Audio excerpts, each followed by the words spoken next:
Hi, my name is Zoe Fitzgerald, and I'm going to be reading The Miracle Workers, Boy vs. Beast, written by Renee Marsh and illustrated by Sumi Kalina. This book is really important to me and it has a really special message because it shows that while the challenges that you're going through may seem impossible, there are always so many blessings and people and miracle workers in your life to help you get through them. This book is dedicated to Renee Marsh's son, Blake, who bravely battled a brain tumor when he was 2 years old, and he earned his angel wings. This is the cover of the book.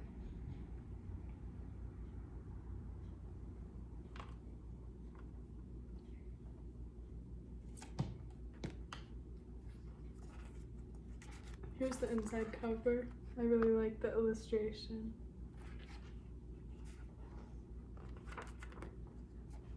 In a magical land, a place filled with glee, lies a colorful garden with sugar plum trees. Little girls dance here and little boys race. Yes, miracles happen because of this place.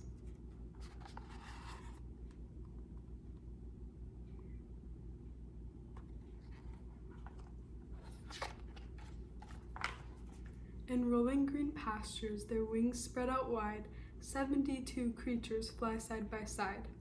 These miracle workers are fueled by belief in their powerful cause and their ever-wise chief.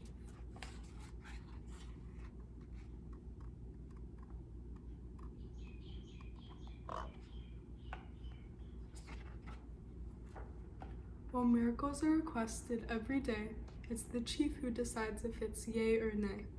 A miracle is something you can receive, but to unlock the power, you must first believe.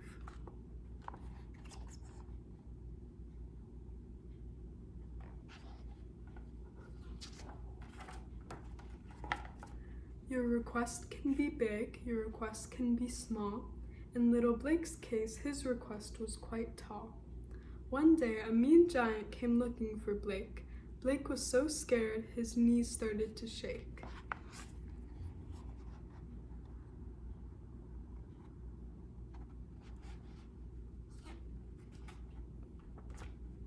Its steps got louder the closer it came. Defeating do-gooders was this giant's game. Blake's good friend May knew just what he should do. The miracle workers will solve every worry. Call on them now and they'll come in a hurry. Any wish that you have, they can make it come true. But whether you trust them is all up to you.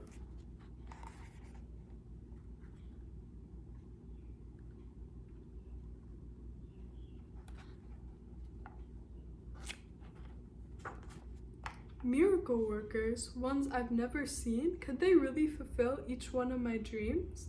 And how could they help with a giant so big? One flick of his wrist and I'd snap like a twig. With its big red eyes and its powerful fists, beating the giant would take an assist. May helped Blake to see what most people got wrong. The battle's not won by the physically strong. If you want to defeat a beast of this kind, the key to the fight is right there in your mind.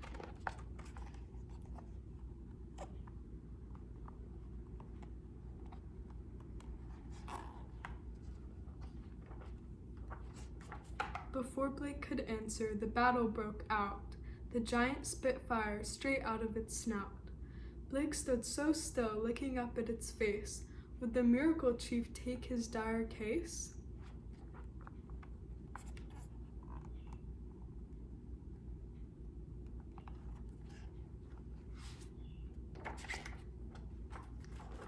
The giant above him was 10 times his length, and while Blake had faith, he was lacking in strength. Now he was facing the ultimate test. Blake closed his eyes as he made his request.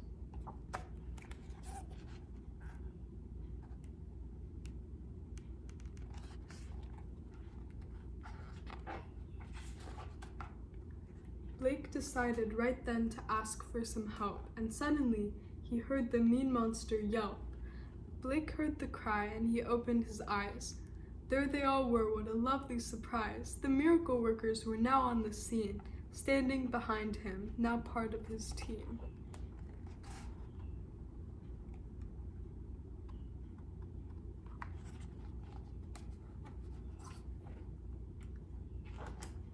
Blake felt his heart lift. He was just one no longer. With help by his side, he felt instantly stronger. The miracle workers caused quite a distraction, and Blake seized this moment to jump into action.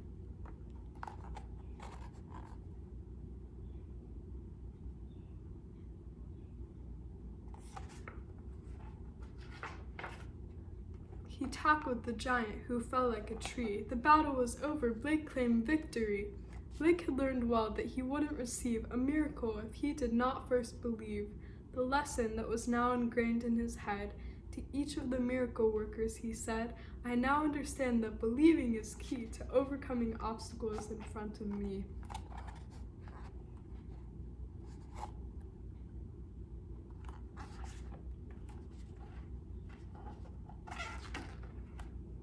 And the miracle workers, with gladness and grace, fluttered away to take on their next case.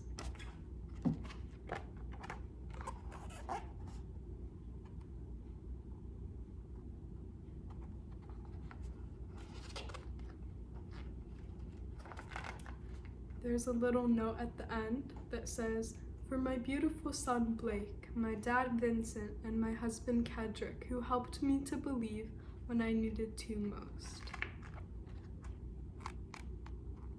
And there's also an author's note. It says, Renee Marsh is an Emmy-nominated CNN correspondent who has been writing and telling stories as a journalist for nearly 2 decades. Renee's son inspired her debut children's book, The Miracle Workers, Boy vs. Beast. Renee penned the book during the months she spent in the hospital with her young son during his battle with brain cancer. The Miracle Workers is a part of Renee's commitment to fighting pediatric cancer. 100% of this book's net proceeds will be donated to promising pediatric cancer research and charitable organizations. Next, I'm going to read Maybe by Kobe Yamada and illustrated by Gabriela Barach. Maybe is a story about the endless potential in all of us, and this book is really special to me. This is probably my favorite children's book. I got it for my birthday last year, and it helps me really appreciate and come to know each of us as individuals and all that we have to offer the world.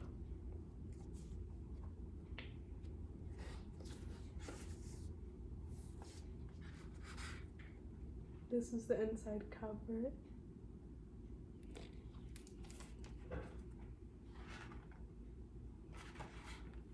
Have you ever wondered why you are here?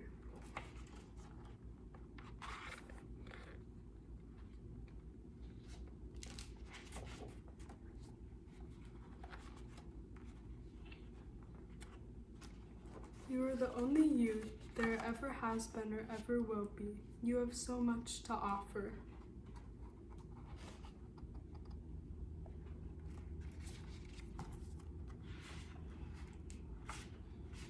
Maybe you will invent something that no one has ever seen before.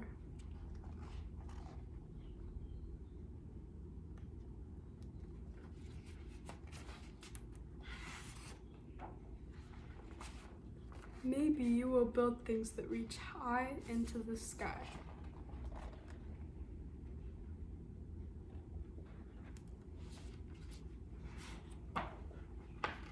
Your life is yours.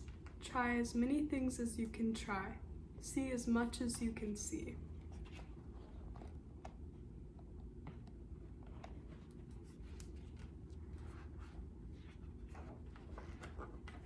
Wherever you go, take your hopes, pack your dreams, and never forget. It is on journeys that discoveries are made.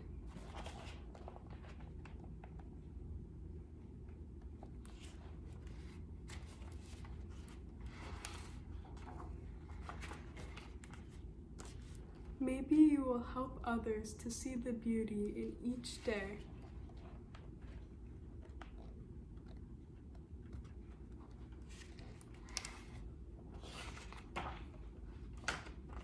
Or maybe you will lift cheering crowds onto their feet.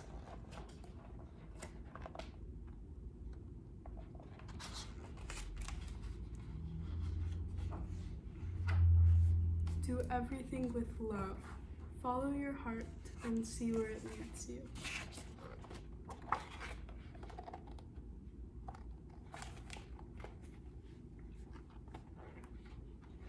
Maybe you are here to shine a light into places that have been dark for far too long.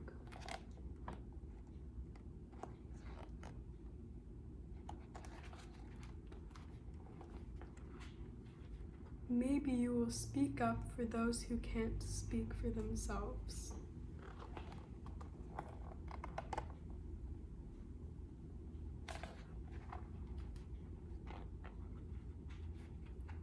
Maybe you are here to help in ways that only you can.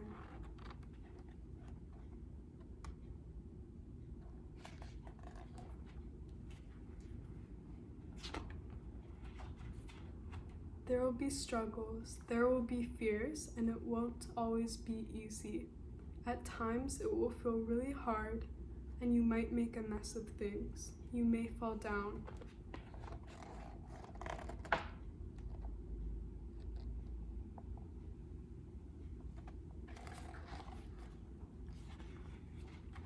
You may fail.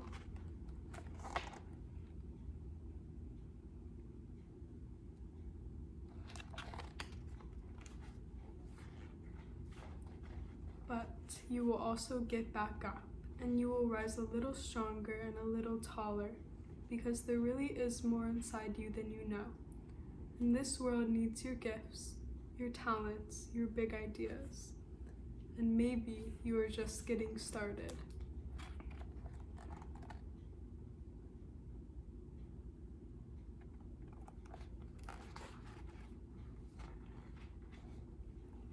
What if you are only scratching the surface of what you can do and who you can be?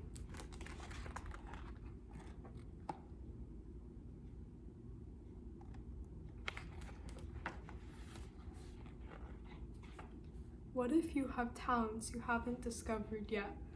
There is something powerful, even magical about you.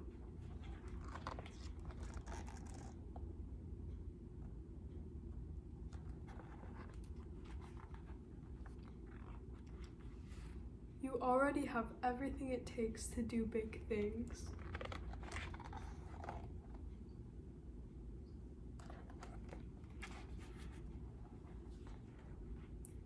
Maybe you have no idea just how good you really can be. And maybe you don't know how much you matter. But maybe, just maybe, the world has been waiting centuries for someone exactly like you.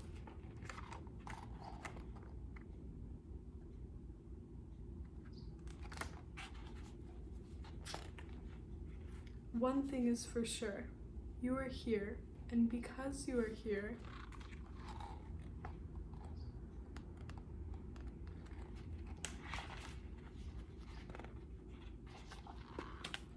anything is possible.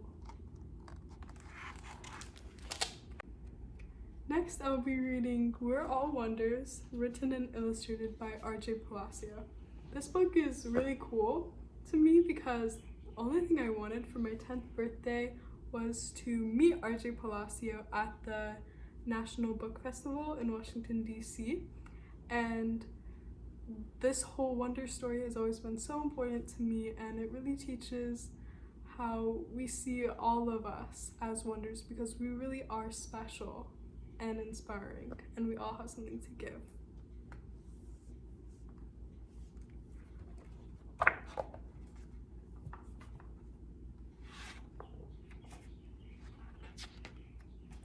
There's a dedication. It says, for Nathaniel Newman, a true wonder, and his wonder of a family, Magda, Russell, and Jake.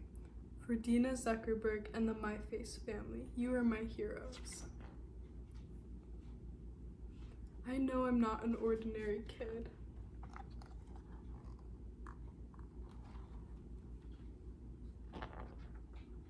I just don't look ordinary. I don't look like other kids.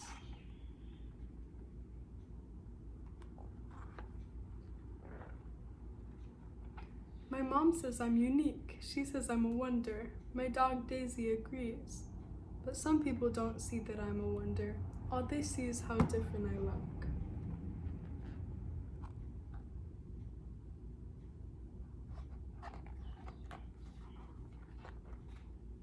Sometimes they stare at me, they point or laugh. They even say mean things behind my back, but I can hear them.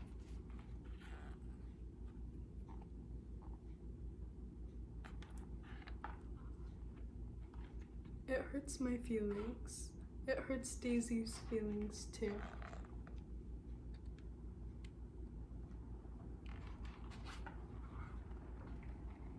When that happens, I put on my helmet. I put Daisy's helmet on too. And then we blast off, up, up, up through the clouds.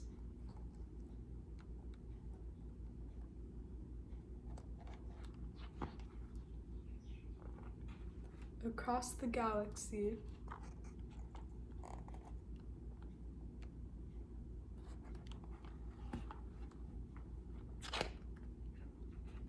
All the way to Pluto.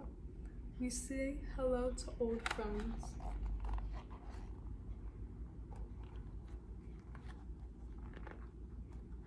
From far away, the Earth looks so small. I can't see any people, but I know they're there. Billions of people. People of all different colors. People who walk and talk differently. People who look different like me. The Earth is big enough for all kinds of people.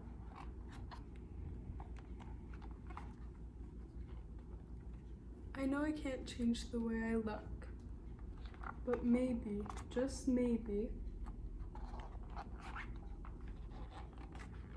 people can change the way they see. If they do, they'll see that I'm a wonder.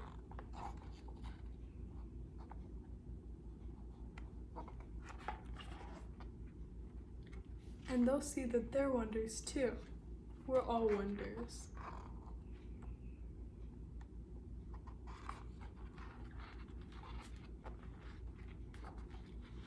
Look with kindness and you will always find wonder. The end. Books have been important in my life because they've taught me so much, not only in knowledge, but also in empathy. When I was younger and I got diagnosed with a brain tumor, my immune system was compromised based on the treatments that I was given, so I didn't have a lot of options to fill my time. So when I was in hospitals, I spent a lot of time reading. And while not just giving me something to do with my time, it also provided me an escape where I could forget about the trials of treatment and what I was going through at that time.